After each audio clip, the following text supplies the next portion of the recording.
Kaya kahit na sinong humarap sa inyo na sinabing siya ay mataas ang pinag-aralan at siya ay nag-aral sa abroad at nag-aral kung saan-saan, nasa ng bansa natin, may pinuntahan ba? Puro tayo utang, nabubuhay tayo sa utang, kaya hindi pinag-uusapan ng utak dito. Dahil lahat ng naupo, puro utang. Ano ngayon ang direksyon, mga kababayan ko? Ang direksyon natin, kailangan merong forma ang gobyerno natin na tama. Kasi ang problema, hindi na yung tao. Ang problema natin, yung sistema natin. Yung sistema natin, paikot-ikot, pare-parehas. Hindi ba kayo nagsasawa? Nakakasawa na ho. Makikibagay tayo sa bagong upo. May bagong dadating, makikibagay na naman tayo. Ang nangyayari sa atin, wala ho puro tayo pakikibagay. Ang paggobyerno ay hindi pakikibagay. Tandaan nyo yan. Ang gobyerno ay isang diretsong direksyon na kailangan sumunod tayong lahat. Kapag hindi tayo sumunod, eto tayo. Eto ho tayo, baon sa utang. Baka akala nyo, masarap ang buhay natin lahat. Kare-restaurant tayo. Lahat po tayo, ekonomiya natin, utang ha. Kaya ho, pag kami lumalabas sa inyo, lumalapit sa inyo mga taga-gobyerno, mga naka-Amerikana, huwag kayong masyadong bumilib. Kasi lahat tayo utang. So ano ang solusyon? Ang solusyon ho, gumaya tayo sa mga bansang kapitbahay natin. Sino ba yung mga kapitbahay natin? Japan, Thailand. Japan po kasi nasa kabila. Tayo, na Southeast Asia tayo. ASEAN tayo, ASEAN. Yung saksakan ng talino. Wala pong nangyari sa mga saksakan ng talino, ninakawal lang tayo lahat. Ang kailangan po natin, may common sense, na naiintindihan na ang kailangan ng bansa, negosyo, puhunan, trabaho, hindi ayuda. Mabuti sana kung yung ayuda galing sa kita natin, hindi naman tayo kumikita, galing sa utang. Lagi tayong politika. Siraan mo na yung banatan dito po. Sawang-sawa na ako.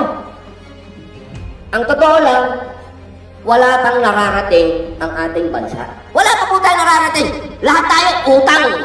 Huwag na tayong magsisihan kasi ganito, kasalanan ni ganito. Ganito, kasalanan ni Pangulong ganito. Allahu Akbar. Alam nyo, mga kapatid, ang utang po natin ngayon, lagpas na sa leeg natin. Nasa 16 trillion na tayo. Kaya kahit na sinong humarap sa inyo na sinabing siya ay mataas ang pinag-aralan at siya ay nag-aral sa abroad at nag-aral kung saan-saan, nasa ng bansa natin, may pinuntahan ba? Puro tayo utang, nabubuhay tayo sa utang, kaya hindi pinag-uusapan ng utak dito. Dahil lahat ng naupo, puro utang. Ano ngayon ang direksyon, mga kababayan ko? Ang direksyon natin, kailangan merong forma ang gobyerno natin na tama. Kasi ang problema, hindi na yung tao. Ang problema natin, yung sistema natin. Yung sistema natin, paikot-ikot, pare-parehas. Hindi ba kayo nagsasawa? Nakakasawa na ho. Makikibagay tayo sa bagong upo. May bagong dadating, makikibagay na naman tayo. Ang nangyayari sa atin, wala ho puro tayo pakikibagay. Ang paggobyerno ay hindi pakikibagay. Tandaan nyo yan. Ang gobyerno ay isang diretsong direksyon na kailangan sumunod tayong lahat. Kapag hindi tayo sumunod, eto tayo. Eto ho tayo, baon sa utang. Baka akala nyo, masarap ang buhay natin lahat. Kare-restaurant tayo. Lahat po tayo, ekonomiya natin, utang ha. Kaya ho, pag kami lumalabas sa inyo, lumalapit sa inyo mga taga-gobyerno, mga naka-Amerikana, huwag kayong masyadong bumilib. Kasi lahat tayo utang. So ano ang solusyon? Ang solusyon ho, gumaya tayo sa mga bansang kapitbahay natin. Sino ba yung mga kapitbahay natin? Japan, Thailand. Japan po kasi nasa kabila. Tayo, na Southeast Asia tayo. ASEAN tayo, ASEAN. Yung saksakan ng talino. Wala pong nangyari sa mga saksakan ng talino, ninakawal lang tayo lahat. Ang kailangan po natin, may common sense, na naiintindihan na ang kailangan ng bansa, negosyo, puhunan, trabaho, hindi ayuda. Mabuti sana kung yung ayuda galing sa kita natin, hindi naman tayo kumikita, galing sa utang. Lagi tayong politika. Siraan mo na yung banatan dito po. Sawang-sawa na ako. Ang totoo lang, wala pang nararating ang ating bansa. Wala pa po tayo nararating. Lahat tayo utang. Huwag na tayong magsisihan kasi ganito, kasalanan ni ganito. Ganito, kasalanan ni Pangulong ganito. Allahu Akbar. Alam nyo, mga kapatid, ang utang po natin ngayon, lagpas na sa leeg natin. Nasa 16 trillion na tayo. Kaya kahit na sinong humarap sa inyo na sinabing siya ay mataas ang pinag-aralan at siya'y nag-aral sa abroad at nag-aral kung saan-saan, nasa ng bansa natin, may pinuntahan ba? Puro tayo utang, nabubuhay tayo sa utang, kaya hindi pinag-uusapan ng utak dito. Dahil lahat ng naupo, puro utang.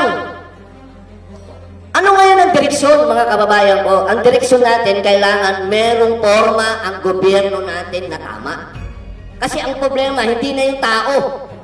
Ang problema natin, yung sistema natin. Yung sistema natin, paikot-ikot, pare-parehas. Hindi ba kayo nagsasawa? Nakakasawa na ho.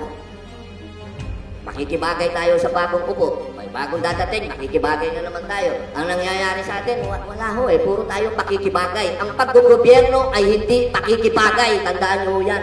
Ang gobyerno ay isang diretsong direksyon na kailangan sumunod tayong lahat. Kapag hindi tayo sumunod, eto tayo. Eto ho tayo, baon sa utang. Baka akala nyo, masarap ang buhay natin lahat. Restaurant tayo. Lahat po tayo. Ang ekonomiya natin, utang ha. Kaya ho, pag kami lumalabas sa inyo, lumalapit sa inyo mga taga-gobyerno, mga naka-Amerikana, huwag kayong masyadong bumilib. Kasi lahat tayo utang. So ano ang solusyon? Ang solusyon ho, gumaya tayo sa mga bansang kapitbahay natin. Sino ba yung mga kapitbahay natin? Japan, Thailand. Japan po kasi nasa kabila. Tayo, na Southeast Asia tayo. ASEAN tayo, ASEAN. Yung saksakan ng talino. Wala pong nangyari sa mga saksakan ng talino, ninakawal lang tayo lahat. Ang kailangan po natin, may common sense, na naiintindihan na ang kailangan ng bansa, negosyo, puhunan, trabaho, hindi ayuda. Mabuti sana kung yung ayuda galing sa kita natin. Hindi naman tayo kumikita, galing yung sa utang. Lagi tayong politika. Siraan ko na yung banatan dito po. Sawang-sawa na ako. Ang totoo lang, wala pang nararating ang ating bansa. Wala pa po tayo nararating. Lahat tayo utang. Huwag na tayong magsisihan eh. Kasi ganito, kasalanan ni ganito. Ganito, kasalanan ni Pangulong ganito. Allahu Akbar. Alam nyo, mga kapatid, ang utang po natin ngayon, lagpas na sa leeg natin. Nasa 16 trillion na tayo. Kaya kahit na sinong humarap sa inyo, na sinabing siya ay mataas ang pinag-aralan at siya'y nag-aral sa abroad at nag-aral kung saan-saan, nasa ng bansa natin, may pinuntahan ba? Puro tayo utang, nabubuhay tayo sa utang, kaya hindi pinag-uusapan ng utak dito. Dahil lahat ng naupo, puro utang. Ano ngayon ang direksyon, mga kababayan ko? Ang direksyon natin, kailangan merong forma ang gobyerno natin na tama. Kasi ang problema, hindi na yung tao. Ang problema natin, yung sistema natin. Yung sistema natin, paikot-ikot, pare-parehas. Hindi ba kayo nagsasawa? Nakakasawa na ho. Makikibagay tayo sa bagong upo. May bagong dadating, makikibagay na naman tayo. Ang nangyayari sa atin, wala ho eh. Puro tayo pakikibagay. Ang paggobyerno ay hindi pakikibagay. Tandaan nyo yan. Ang gobyerno ay isang diretsong direksyon na kailangan sumunod tayong lahat. Kapag hindi tayo sumunod, eto tayo. Eto ho tayo, baon sa utang. Baka akala nyo, masarap ang buhay natin lahat. Restaurant tayo. Lahat po tayo. Ang ekonomiya natin, utang ha. Kaya ho, pag kami lumalabas sa inyo, lumalapit sa inyo mga taga-gobyerno, mga naka-Amerikana, huwag kayong masyadong bumilib. Kasi lahat tayo utang. So ano ang solusyon? Ang solusyon ho, gumaya tayo sa mga bansang kapitbahay natin. Sino ba yung mga kapitbahay natin? Japan, Thailand. Japan po kasi nasa kabila. Tayo, na Southeast Asia tayo. ASEAN tayo, ASEAN. Yung saksakan ng talino. Wala pong nangyari sa mga saksakan ng talino, ninakawal lang tayo lahat. Ang kailangan po natin, may common sense, na naiintindihan na ang kailangan ng bansa, negosyo, puhunan, trabaho, hindi ayuda. Mabuti sana kung yung ayuda galing sa kita natin. Hindi naman tayo kumikita, galing yung sa utang. Lagi tayong politika. Siraan ko na yung banatan dito po. Sawang-sawa na ako. Ang totoo lang, wala pang nararating ang ating bansa. Wala pa po tayo nararating. Lahat tayo utang. Huwag na tayong magsisihan eh. Kasi ganito, kasalanan ni ganito. Ganito, kasalanan ni Pangulong ganito. Allahu Akbar. Alam nyo, mga kapatid, ang utang po natin ngayon, lagpas na sa leeg natin. Nasa 16 trillion na tayo. Kaya kahit na sinong humarap sa inyo, na sinabing siya ay mataas ang pinag-aralan at siya'y nag-aral sa abroad at nag-aral kung saan-saan, Eh nasa ng bansa natin, may pinuntahan ba? Puro tayo utang, nabubuhay tayo sa utang, kaya hindi pinag-uusapan ng utak dito. Dahil lahat ng naupo, puro utang.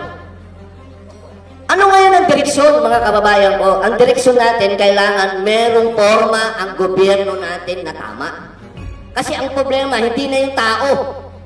Ang problema natin, yung sistema natin. Yung sistema natin, paikot-ikot, pare-parehas. Hindi ba kayo nagsasawa? Nakakasawa na ho.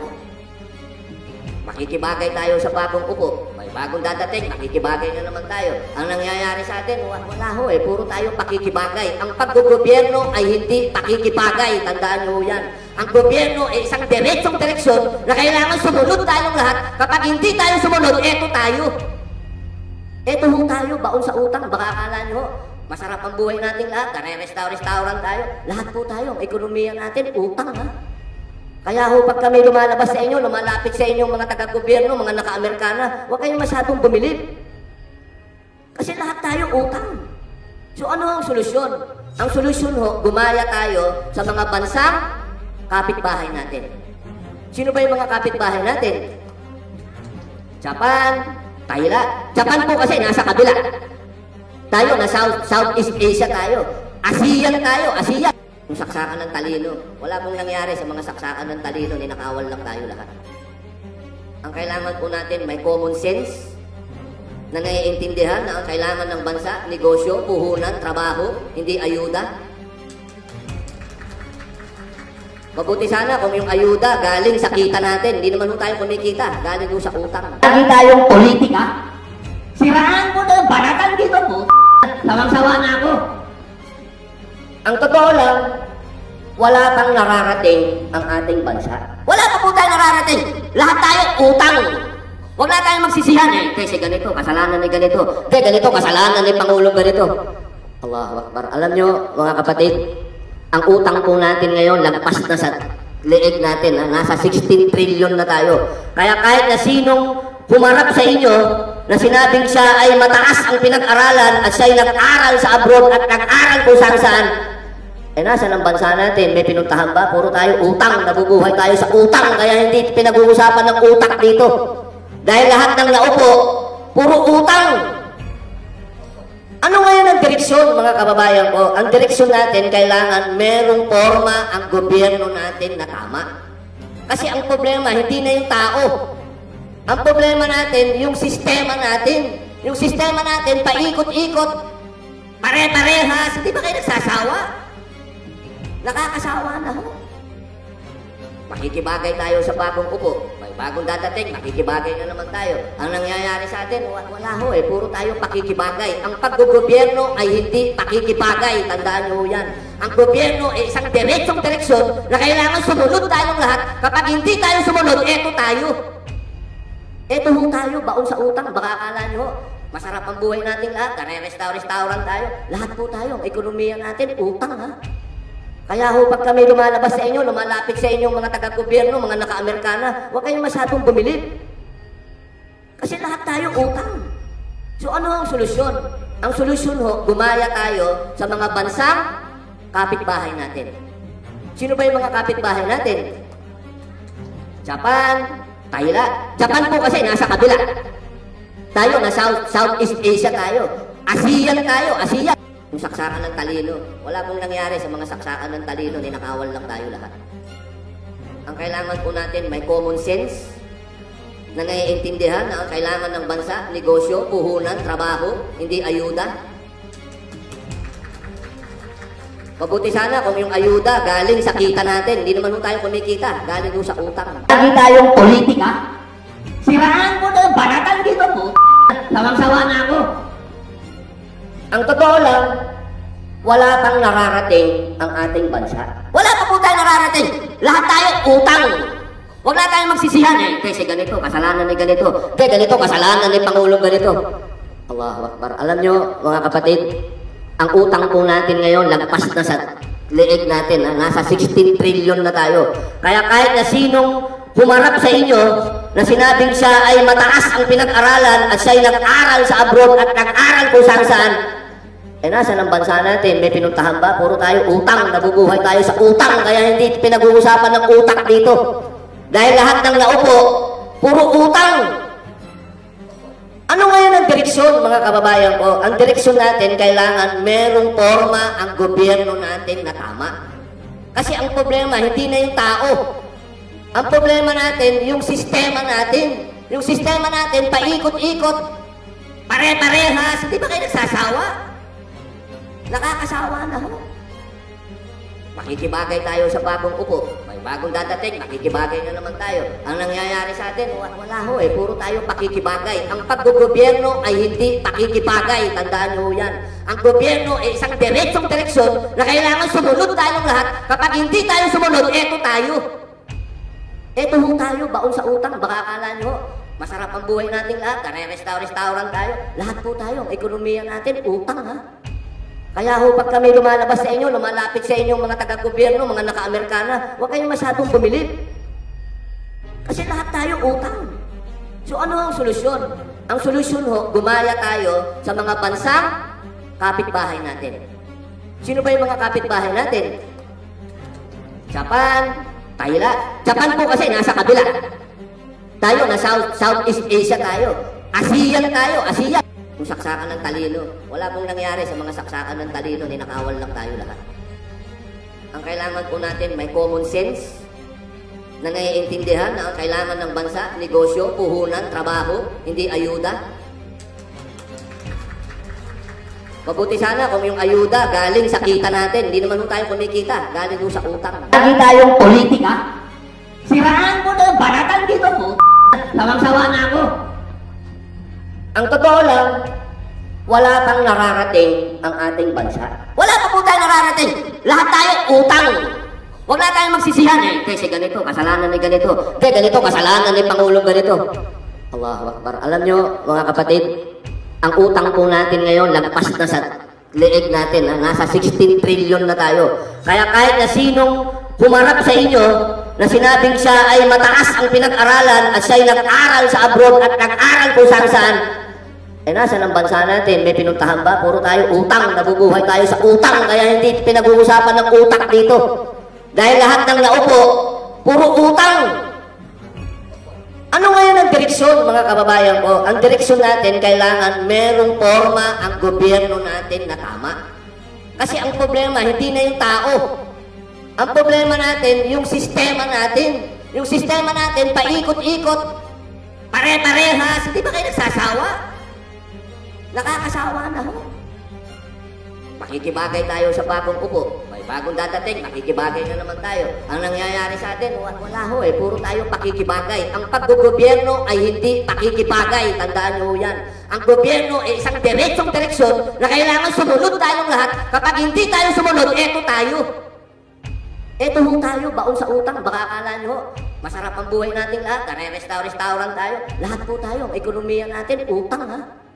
Kaya ho, pag kami lumalabas sa inyo, lumalapit sa inyong mga taga-gobyerno, mga naka-Amerikana, huwag kayong masyadong bumilib. Kasi lahat tayo utang. So ano ang solusyon? Ang solusyon ho, gumaya tayo sa mga bansang kapitbahay natin. Sino ba yung mga kapitbahay natin? Japan, Thailand. Japan po kasi nasa kabila. Tayo, na Southeast Asia tayo. ASEAN tayo, ASEAN. Yung saksakan ng talino. Wala pong nangyari sa mga saksakan ng talino, ninakawal lang tayo lahat.